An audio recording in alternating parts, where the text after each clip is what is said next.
마태복음 16장 마태복음 16장 1절에서 12절 말씀까지입니다. 신약성경 26쪽에 마태복음 16장 1절에서 12절 말씀, 제가 먼저 1절 말씀 읽겠습니다.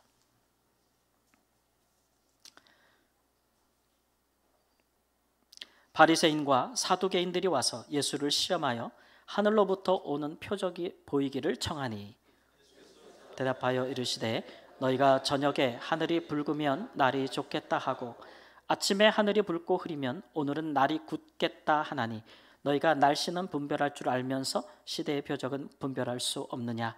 악하고 음란한 세대가 표적을 구하나 요나의 표적 밖에는 보여줄 표적이 없느니라 하시고 그들을 떠나 가시니라.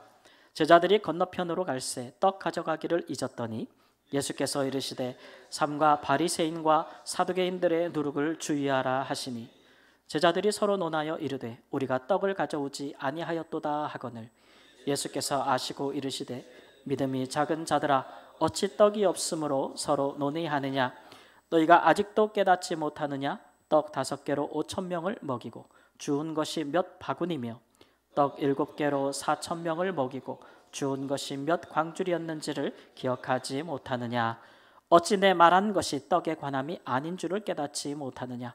오직 바리새인과 사두개인들의 누룩을 주의하라 하시니 그제서야 제자들이 떡의 누룩이 아니요 바리새인과 사두개인들의 교훈을 삼가라고 말씀하신 줄을 깨달으니라. 아멘. 디트리 본 회퍼라고 하는 독일의 목회자이자 또 신학자이신 분이 계십니다. 1906년부터 1945년까지 39세의 짧은 생애를 사셨습니다. 그분의 생애 기간을 우리가 보면 알듯이 그 당시 이 독일은 히틀러가 이제 전체주의를 표방하면서 독일 국민들의 전적인 지지를 얻으면서 그렇게 주변국들을 전쟁으로 점령하고 또 소수민족들을 죽이고 학살하는 그런 일들을 벌이는 2차 세계대전이 일어났던 시기입니다. 이때 이제 독일 교회가 이 히틀러의 발 앞에 이제 굴복하면서 이 독일 교회가 히틀러를 구세주로 찬송하면서 그렇게 맹목적으로 정치화되던 시기였어요.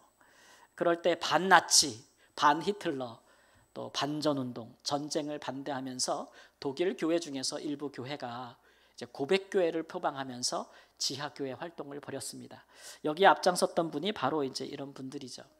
당시 나치 정권 히틀러는 이러한 분들을 잡아다가 체포하고 구금하고 또 고문하고 또 죽이고 이런 일들을 서슴지 않았거든요. 그럴 때에 이분은 이제 2차 세계대전 종전 독일의 패망을 한 달 앞두고 이제 교수형을 당하셨습니다.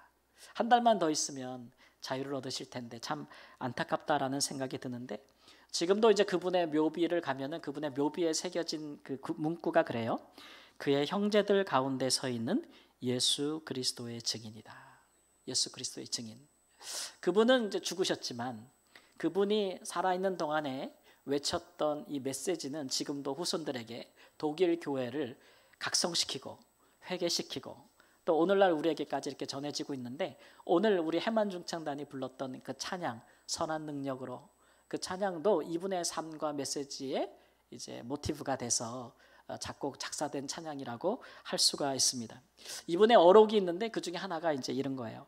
만일 우리가 악을 보고도 침묵한다면 그 자체가 악이다. 우리가 악한 일이 세상에 막 벌어지고 있고 악한 일들이 행해지고 있는데 그리스도인들이 그것을 보면서 방관하고 구경만 하고 침묵한다면 그 자체가 악이다. 이런 말씀을 하셨어요. 당시에 이제 나치에 기울어진 교회들은 타락한 교회들은 이런 분들을 엄청나게 비난했거든요.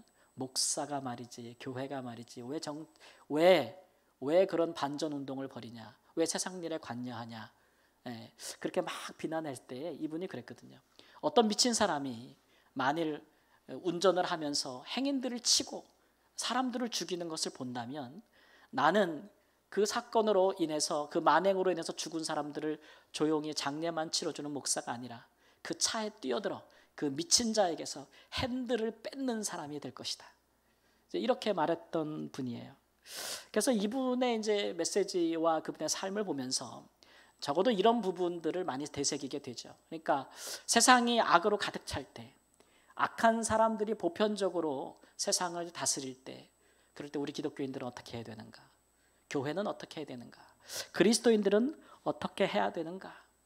죽느냐 사느냐보다 더 중요한 문제가 우리에게 있을까? 이런 것들을 도전하는 말씀입니다. 그래서 이분의 생애를 보면서 우리가 이제 새겨 듣는 말씀은 복음의 내용 중에 하나는 그런 거죠. 과연 십자가가 없는 구원이 가능한 일인가? 우리가 세상에서 선과 의를 이루기 위해서 고난을 피한다면 우리가 과연 구원에 이를 수 있겠는가? 예수 그리스도께서 우리에게 보여주신 따르라한 삶은 어떠한 삶인가에 대한 근본적인 질문을 던져주고 있는 것이에요. 그래서 그분이 던져준 이 메시지가 아직도 전 세계 교회의 유산으로 남아 있습니다. 지금 오늘 본문에도 보면 예수님께서도 이 악한 세력과 충돌하고 있는 모습을 보여주고 있어요. 예수님이 사역을 시작하신부터 악의 세력들은 쉬지 않았습니다. 특별히 오늘 말씀에 보면 바리새인과 사두개인들이 와서 예수님을 시험했다 이런 얘기죠. 시험했다는 얘기는 좋은 의도가 아닌 거죠. 어떻게든지 예수를 책잡아서 그를 걸려 넘어지게 해서 그를 잡고 체포하고 죽이려고 하는 목적을 가지고 있었다는 거죠. 근데 원래 이 바리새인들과 사두개인들은요, 사실 서로 이렇게 호의적이지 않아요. 친한 사이가 아니에요. 서로 사사건건 대립하고 서로 분쟁하고 싸우는 그런 세력들이거든요. 사두개인들이 누구냐 그러면 이 사람들은 귀족층입니다. 유대 사회의 아주 엘리트들이죠. 그 사두개인들을 구성하는 사람들은 대부분 제사장들 출신이에요. 제사장들. 당시 유대 사회는 종교와 사회가 하나잖아요. 막강한 권력을 갖고 있는 거죠. 권력층이에요. 그러니까 종교적인 지도자이면서 정치 지도자인 거예요. 요즘도 그런 나라가 사회가 있죠. 뭐 이란 같은 사회가 마찬가지 아닙니까? 얼마 전에 대통령이 헬기 사고로 돌아가셨지만 그 나라의 진짜 지도자는 대통령이 아니에요. 최고 종교 지도자죠. 그런 셈이에요. 이 사람들은 성정과 제사를 주관하고 있는 사람들이니까 아주 막강하죠. 바리새인들은 누구냐? 이 사람들은 특권층, 권력층은 아닌데 이 사람들은 또 중산층을 대변하고 있는 사람들이에요. 노동자들을 대변하고 있는 세력들인데 이 사람들은 각 마을마다 있는 회당을 장악하고 있는 사람들이에요. 뿐만 아니라 백성들에게 율법을 가르치는 선생들이에요. 그러니까 이렇게 이 두 세력이 그 당시에 이스라엘을 다스리는 산헤드린 의회라는 의회의 구성원이 되어서 둘이 그 안에서 싸우고 대립하면서 유대 사회를 이끌어가고 있었어요. 서로 원수 같아 보이는 이 두 사람이 지금 예수님 앞에서는 서로 편 먹었다 이거 같은 편 먹었다 해요. 여러분 이런 일들 많죠. 서로 적대적인 두 세력이 공동의 적과 이익을 위해서라면 서로 야합하고 서로 하나 되는 일들은 많습니다. 역사 속에서도 많고 우리 여러분 인생을 돌아보시면 우리 주변에서도 사람들 사이에 많이 일어나는 일이에요. 도저히 서로 합할 것 같지 않은 사람들이 서로 나쁜 목적 때문에 딱 하나가 돼가지고 선하고 의로운 사람들을 고통스럽게 하고 괴롭히는 일들은 많습니다.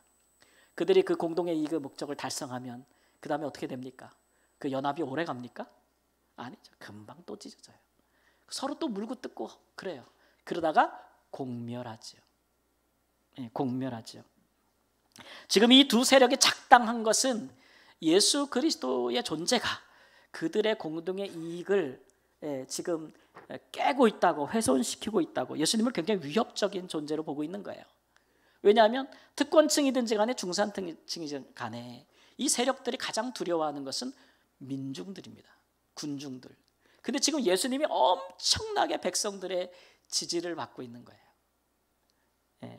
그래서 예수를 끊임없이 견제하고 또 대적하고 어떻게든지 기회를 봐서 예수를 죽이려 하는 거죠.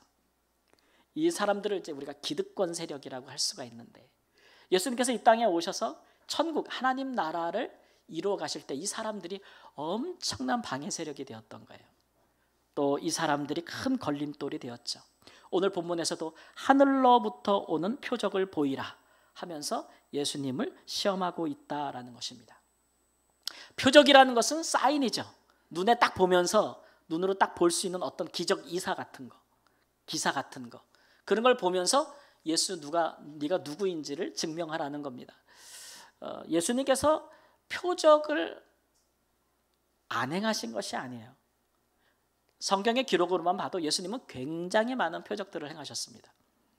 근데도 이 사람들은 예수님이 행하신 표적은 그들이 보기에 표적이 아닌 거예요. 그들이 보고 싶은 표적이 아닌 거예요. 왜냐? 그럼 예수님이 보여준 표적이란 게 이런 거거든요. 어떤 거냐면은 죄인들을 회개시키는 겁니다. 그리고 병든 자를 고치는 겁니다. 귀신 들린 자를 사탄으로부터 자유케 하는 일입니다. 예수님은 이것들을 표적이라고 하시면서 막 행하시는데 이 사람들이 보기에 그건 표적이 아닌 거예요. 여러분 생각해 보세요. 죄인이 회개하는 일이 쉽습니까? 여러분 살아보니까 쉬워요? 사람들이 죄를 짓고 진짜 자기를 반성하고 삶을 돌이키는 일들이 쉽습니까? 굉장히 어렵습니다. 병든 자들이 고침을 받고 귀신 들린 사람들이 자유케 되는 일들이 어려운 일입니다. 근데 이 사람들이 이런 일을 보면서도 표적이 아니라 한 것은 이 사람들의 마음속에는 백성들이 없어요. 백성들을 위하고 사랑하는 마음이 없으니까 예수님께서 백성들을 위해 행하신 이런 표적들은 표적도 아닌 거예요. 그들이 하늘로부터 오는 표적을 구했다. 성경에 보니까 구약 성경에 하늘로부터 오는 표적이 몇 개 생각나는 게 있어요. 그 중에 하나가 뭐냐면 선지자 모세가 광야에 있을 때 하늘로부터 어떤 표적을 행했죠? 다 얘기해 줘야 돼요? 꿀먹은 오늘 꿀 드시고 오셨나? 꿀먹은 벙어리. 어떤 기적을 행했어요? 만나와 메추라기. 하늘로부터 양식을 내렸어요. 그것도 40년 동안. 이거 하늘로부터 오는 표적이에요. 또 있어요.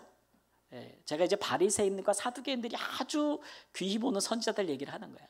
또 다른 선지자 나오면 엘리야 선지자. 그는 어떤 하늘로부터 오는 표적을 행했나요? 하늘로부터 불이 내려가지고, 그죠? 불이 내려와서 제단을 다, 그 다음에 그가 예언한즉 비가 내리지 아니하고 그가 다시 말한즉 비가 내렸어요. 이런 하늘로부터 오는 표적을 행했단 말이에요. 근데 이 두 사람의 공통점이 뭐냐 하면 메시아가 오기 전에 모세나 엘리야가 올 것이라는 예언을 했다는 거예요. 모세가 뭐라 그랬어요? 나중에 나 같은 선지자가 하나 오거든 그의 말을 들으라. 이렇게 얘기했잖아요. 유언이었어요. 또 말라기 선지서에 가보면 구약의 마지막 성경에 보면은 메시아가 오기 전에 여호와의 크고 두려운 날이 오기 전에 누가 먼저 올 거라고요? 엘리야가 먼저 올 거라고 얘기했거든요.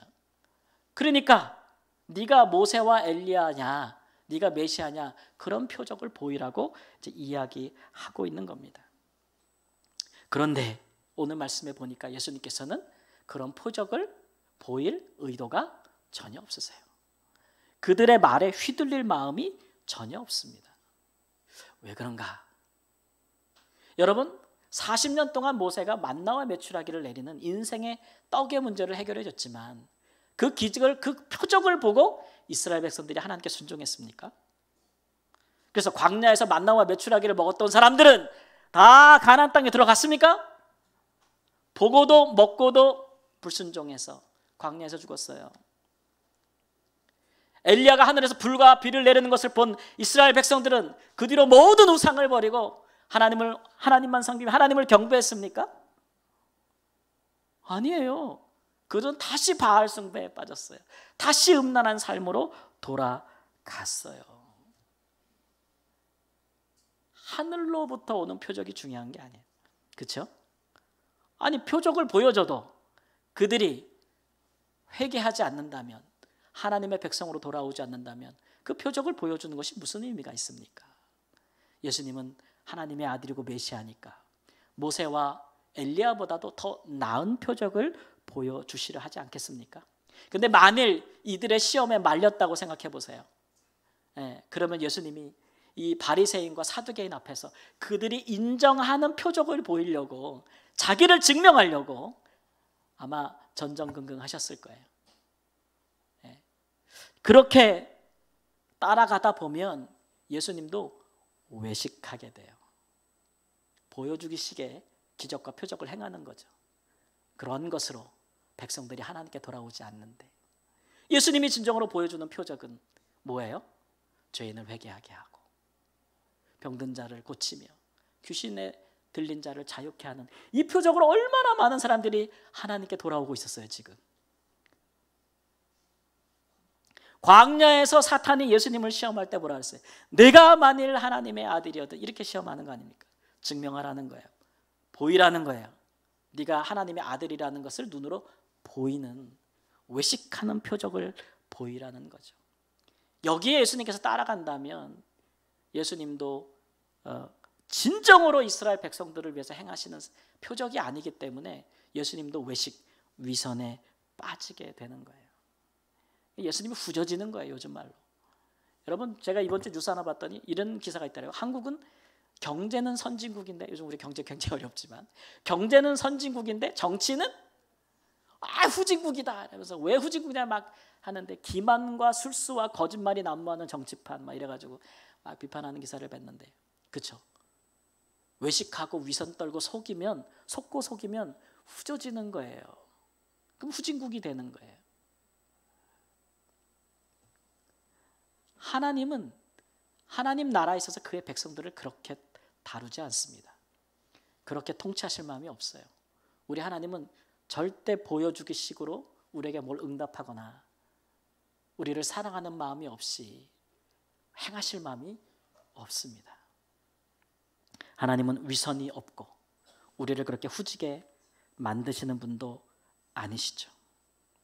그래서 예수님은 딱 거절하신 거예요. 보여줄 표적이 있다 없다? 없다.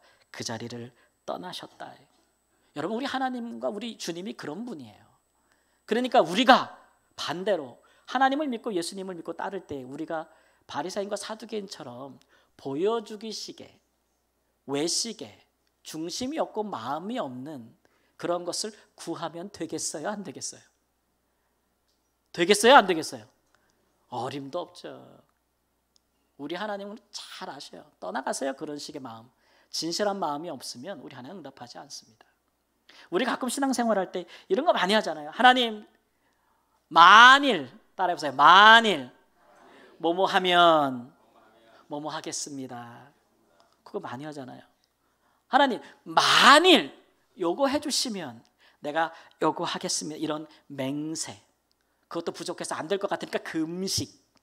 막 이런 거 우리 잘 하거든요. 하나님, 내가 대학에 합격하면 그 다음에 내가 주일 성수할게요. 이런 거예요. 하나님, 내가 연봉이 이 정도는 돼야 그 다음에 헌금도 좀 하지요. 이런 거 우리 많이 한단 말이에요. 여러분, 그럴 때 우리 마음이 어디에 가 있는 거예요? 한 면의 조건에 가 있어요? 뭐뭐 하겠다는 하나님 앞에 약속에 가 있어요? 조건에 가 있는 거예요. 조건에 가 있는 거예요. 그게 외식이에요. 그게 위선이고. 그 진실함이 있어요, 없어요? 하나님 앞에 진실함이 없어요. 우리 하나님 거기에 반응하지 않아요. 네. 만일 그렇게 하겠다면 지금은 안 믿고 안 한다는 얘기예요. 그 마음이 있는 거예요. 네. 만일 하나님이 그런 우리의 요청과 기도에 우리 하나님이 너무 좋아서 그렇게라도 오케이라고 막 반응하시는 분이라면, 하나님이 우리를 통해 세우고 싶은 하나님의 나라는 그 기초가 신뢰와 믿음이 아니요 위선과 외식과 의심의 관계에서, 조건적인 관계에서 세워지는 것이에요. 그게 오래 가겠습니까? 하나님의 나라가 그렇게 세워지겠습니까? 하나님의 천국을 그렇게 세우고 싶으시겠습니까?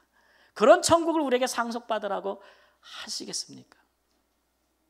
여러분은 우리 가정을, 부모 자식 간의 관계를 그런 관계에 기초해서 우리 가정을 세우려는 마음 없으실 거 아니에요. 하나님은 어떠시게? 그래서 보여줄 표적이 없다고 떠나가셨다 그랬어요. 예수님은 우리에게 진정으로 어떤 표적을 보여주셨냐? 그러면 오늘 말씀해 보면 계속되는 말씀에 바리새인과 사두개인의 누룩을 주의하라 이렇게 말씀하셨어요. 누룩을 주의하라. 누룩은 이제 이스트죠. 부풀게 하는 것인데, 당시에 뭐 이 누룩이 없으면 빵을 구워 먹을 수 없어요. 주식이 빵이에요, 이 사람들은. 그러니까 꼭 필요한 일인데 만일 이스트를 안 넣고 그냥 먹으면 이게 뭐라고 불러요? 무교병, 6월절 때 먹던 거, 그런 것이라고 부르는 건데, 누룩을 주의하라. 이 말을 듣고 제자들이 그것을 떡으로 오해했다 그랬어요. 오늘 말씀 왜 그러냐 그러면 예수님께서 이 말씀과 이 지금 이 대립이 어떤 사건 직후에 일어났냐면 오병이어나 또는 칠병이어 사건 이후에 일어난 거예요. 두 가지 사건 이후에 다 제자들이 예수님이 막 무리들에 둘러싸여서 막 밤새도록 며칠씩 사역을 하시는데 제자들이 뭐를 준비하는 걸 잊었어요? 떡 준비하는 걸 잊은 거예요. 밥 먹는 걸 잊었어요. 준비를 못했어. 그러니까 예수님께서 5,000명도 먹이고 4,000명도 먹이는 기적을 행하신 것인데, 바리새인과 사두개인의 누룩을 주의하라 그러셨던 이들이 아유 우리가 떡을 또 준비하지 않아가지고 예수님께서 우리한테 나무라시는가 보다 이렇게 말하고 있는 거죠. 바리새인과 사두개인들이나 안타까운 것은 예수님의 제자들이나 같아요. 생각이. 여러분 오병이어나 칠병이어 사건이 떡에 관한 표적은 아닙니다. 수천 명을 먹였다. 하늘로부터 오는 떡에 대한 표적이 아니에요. 그것은 말씀에 대한 표적입니다. 말씀에 대한 표적. 예수님께서 왜 그렇게 먹이신 거예요? 다 돌려보내서 알아서 먹어라 그러면 되는데 왜 그들을 기적을 행하시면서까지 하늘에서부터 떡을 주면 마련하면서까지 그들을 먹이신 거예요? 뭐 하려고? 뭐 하려고요? 복음을 전하려고. 말씀을 전하려고. 그 기회가 너무도 아까워서. 그런 예수님에게 있어서 제자들에게 오히려 예수님께서 떡은 걱정하지 말아라 이렇게 말씀하시는 건데 제자들은 전혀 다른 식으로 알아듣고 있는 거예요. 5,000명 먹고 12강줄이 남았지. 4,000명 먹고 7강줄이 남았지. 그러니까 무슨 얘기예요? 떡은 걱정하지 마 이런 얘기예요. 예수님께서 하시는 말씀은 사람이 떡으로만 사는 것이 아니다. 하나님 입에서 나오는 뭘로 살아요? 말씀으로 사는 게 표적이에요, 여러분. 우리가 하나님을 믿을 때에, 예수님을 믿을 때에 우리 인생의 필요와 떡의 문제로 그것이 해결되는 것을 기적과 이적과 표적이라고 생각하고 믿고 살아가면 정말 우리는 진실한 표적을 보는 사람들이 아니에요. 우리가 진실로 하나님께서 우리에게 진실로 보여주는 표적은 말씀에 관한 표적이에요. 예수님의 생애가 그걸 보여주고 있어요. 예수님께서 왜 가난한 자를 구제하고 병든 자를 고치고 죄인들을 회개시키고 그 당시에 사회에 유력한 자들이 인정하지도 않는 그 일을 왜 이렇게 열심히 하셨을까요? 인기도 없는데. 이사야 61장 1절 2절 말씀을 성취하기 위해서요. 그 말씀 함께 읽겠습니다. 주 여호와의 영이 내게 내리셨으니 이는 여호와께서 내게 기름을 부으사 가난한 자에게 아름다운 소식을 전하게 하려 하심이라. 나를 보내사 마음이 상한 자를 고치며 포로단 자에게 자유를 갇힌 자에게 노임을 선포하며 여호와의 은혜의 해와 우리 하나님의 보복의 날을 선포하여 모든 슬픈 자를 위로하되. 구약의 이사야 선지자가 메시아가 오시면 이런 일을 할 것이라는 말씀이 있기에 그 말씀을 성취하시기 위하여 예수님이 보여주신 표적은 이거예요. 이거. 사람들이 인정하든 인정하지 않든. 오늘 말씀에도 보면 내가 요나의 표적 볼게는 보여줄 것이 없다. 이것은 예수님께서 십자가와 부활 3일 동안에 장사되셨다가 부활하는 것에 대한 표적을 말씀하고 있는 건데 그것도요 말씀을 성취하려고 하시는 거예요. 고린도전서 15장 3절 4절 크게 읽습니다. 내가 받은 것을 먼저 너희에게 전하였노니 이는 성경대로 그리스도께서 우리 죄를 위하여 죽으시고 장사 지낸 바 되었다가 성경대로 사흘 만에 다시 살아나사. 왜 죽으신 거예요? 예수님께서 하나님의 말씀 성경 성취하시기 위해서. 성경이 메시아가 오면 우리 죄를 위하여 그렇게 될 것이라는 말씀을 성취하기 위해서. 이게 진짜 예수님이 지금 보여주고 있는 하늘로부터 오는 표적이에요. 여러분 하나님 나라라는 게 뭐예요? 천국이 뭐예요? 잘 개념을 이해하세요. 천국은 하나님 나라는 하나님의 말씀이 이루어지는 나라예요. 요즘 우리나라 정치 상황을 보면서 뭐 레임덕이니 데드덕이니 뭐 탄핵이 이런 말들이 막 그냥 막 너무 많이 나와요. 속상하고 안타깝죠. 나라가 이런 상황이라는 게. 예. 여러분 뭐 레임덕 이게 왜 그런 거예요? 권력자가 통치자가 말을 했는데 그 말이 안 이루어지는 거예요. 그러면은 레임덕이 왔다 그래요. 데드덕 죽은 오리라는 이거 왜 그래요? 통치권자가 누구를 어느 자리에 세우고 싶은데 그 일을 아무도 안 하려고 그래. 그러면 그 권력은 이미 살아있는 걸 죽은 거예요. 죽은 거예요.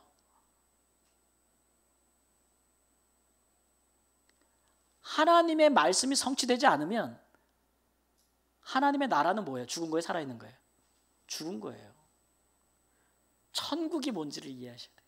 천국은 죽어서 가는 나라가 그렇게만 이해하지 마시고 천국은 하나님의 말씀이 이루어지는 나라, 하나님의 통치권이 살아있는 나라, 하나님의 백성들이 하나님의 말씀을 이루어가는 나라, 그게 천국 아니에요.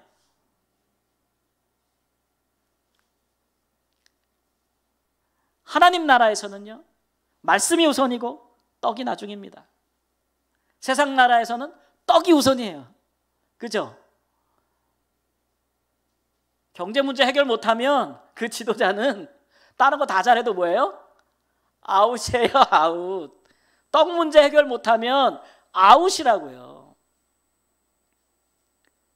하나님 나라는 순서가 바뀌어요. 하나님 나라는 말씀이 표적이에요. 떡은 말씀에 따라오는 거예요. 떡이냐 말씀이냐 선택하라는 게 아니에요. 예수님도 그랬잖아요. 사람이 떡으로만 사는 것이 아니다. 떡도 필요하다 안 필요하다? 필요하다. 있어야 할 것을 아신다. 그런데 이 땅에서 하나님 나라에 속한 하나님의 백성들은 떡에 너무 근심하고 걱정하고 살면 말씀을 성취하는 삶을 못 산다는 거예요. 뒤바뀌지 말라 이런 말씀이죠. 제가 이제 선교할 때 그 선교 표방표가 있습니다. 예. 저는 이제 떡과 복음 사역이라는 걸 했어요. 떡과 복음 사역. 그러니까 아프리카에 있는 사람들에게 선교하러 갈 때에 저는 이제 두 가지를 두 손에 하나씩 들고 가는 거예요. 한 손에는 뭐예요? 떡. 한 손에는 뭐예요? 뭐? 복음. 예. 그러니까 저는 선교 단체도 두 가지의 멤버십을 갖고 있었어요. 하나는 우리 교단, 복음 사역하는 우리 교단, GMS 선교회. 또 하나는 기아 대책이라고 전 세계 가난한 사람들에게 구제하는 것을 목표로 삼는 이 두 단체를 제가 다 소속이 된 것이 그 이유 때문에 떡과 복음을 같이 가져가겠다. 야, 근데요 이게 두 개 다 주면 동시에 주면 다 받을 것 같지만요. 현실에서는 진짜 어려워요. 정말 어렵더라고요. 반대로 제가 현지교회 딱 설교하러 가잖아요. 설교를 엄청 열심히 준비하고 기도하고 가면 뭐예요? 사람들이 저를 보면서 말씀을 들을 생각을 하는 게 아니에요. 저 선교사가 뭘 갖고 왔나를 생각하는. 그러면 제 설교가 귀에 들리겠어요? 안 들리겠어요? 안 들립니다. 그래서 어떨 때는 안 가져가요. 일부러. 오늘은 진짜 말씀만 전하러 간다. 그러면 사람들이 안 와요 일단. 그럼 오잖아요? 오는 사람들은 예배 마치고 나가면서 인사할 때 뭐라 하는지 아세요? 선교사님 옷이 좋네요. 이거 벗어달라는 거예요. 신발이 좋네요. 신발을 이렇게 보면서 벗어달라는 거예요. 장로님들이 저한테 그러시는 거예요. 아유 신발이 좋으시네요. 달라는 얘기.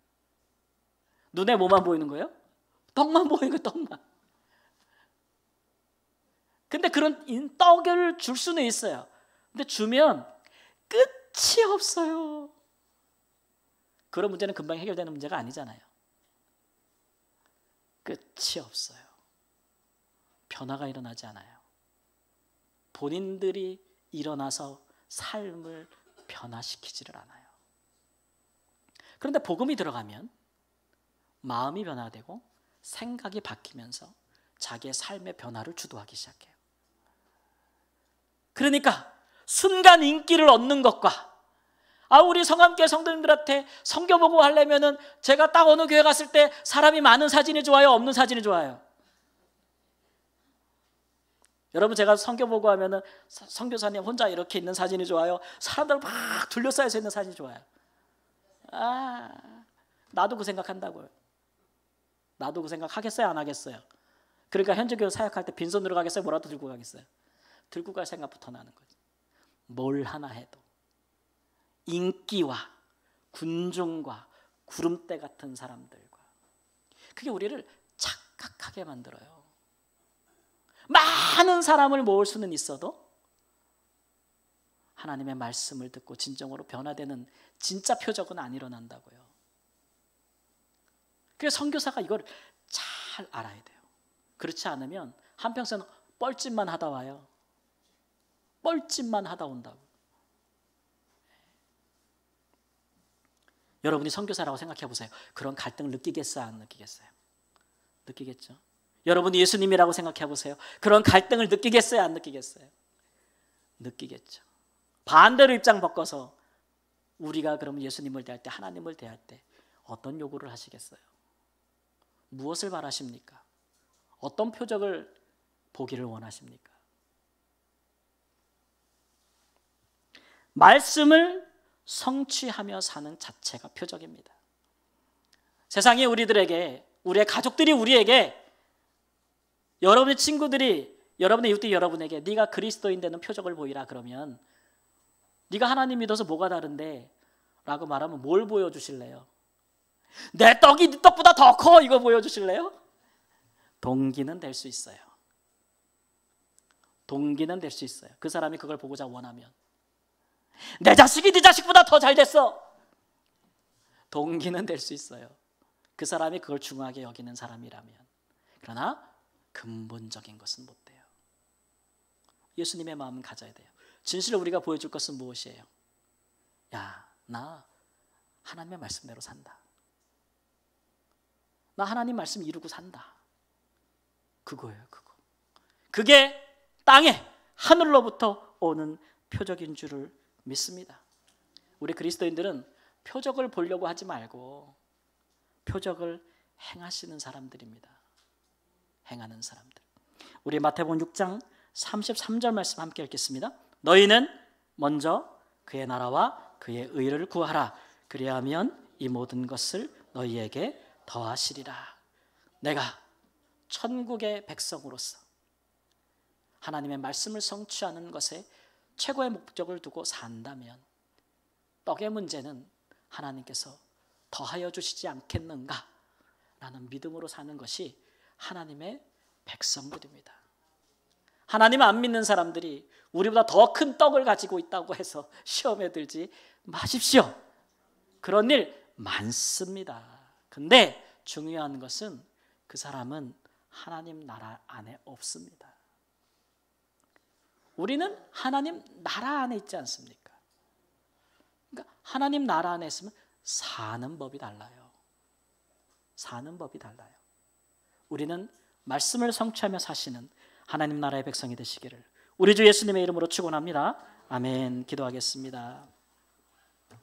주님, 우리의 보는 것을, 듣는 것을 새롭게 합니다.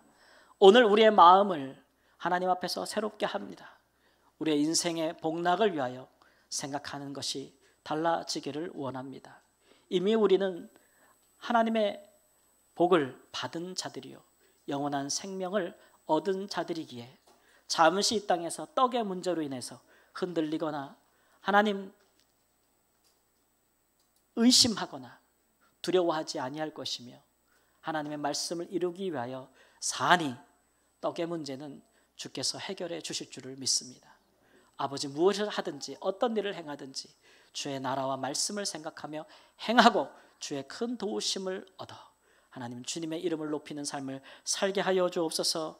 존귀하신 예수님의 이름으로 기도합니다. 아멘. 찬양하겠습니다.